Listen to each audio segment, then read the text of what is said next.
বেগুন গাছের পরিচর্যা, যে পরিচর্যার কারণে রোগমুক্ত এবং ফলন দ্বিগুণ হবে। তার সাথে তোমাদের একটি কাজ করতে লাগবে, সেটা হলো ওই যে ডালগুলো আর পাতাগুলো আর কাণ্ডগুলো কেটে দিতে হবে।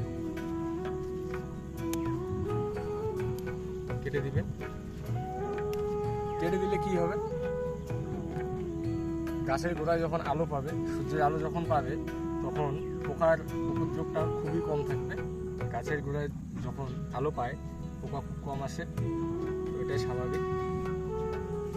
আর তার সাথে এগুলো যে আছে, এগুলো পাতাকে বলে শোষক পাতা, এগুলোকে বলে শোষক পাতা। এরা খালি শোষণ করবে, এদের কোনো কাজ নেই। তার জন্য এদেরকে কেটে ফেলে দিতে হবে,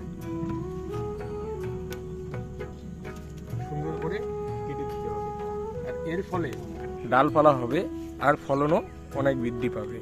তো ধন্যবাদ বন্ধুরা, এরকম ভিডিও জানতে, অসাধারণ টিপস জানতে আমার ফেসবুকে হয়ে থাকলে ফলো করুন, ইউটিউবে হয়ে থাকলে সাবস্ক্রাইব করুন। ধন্যবাদ।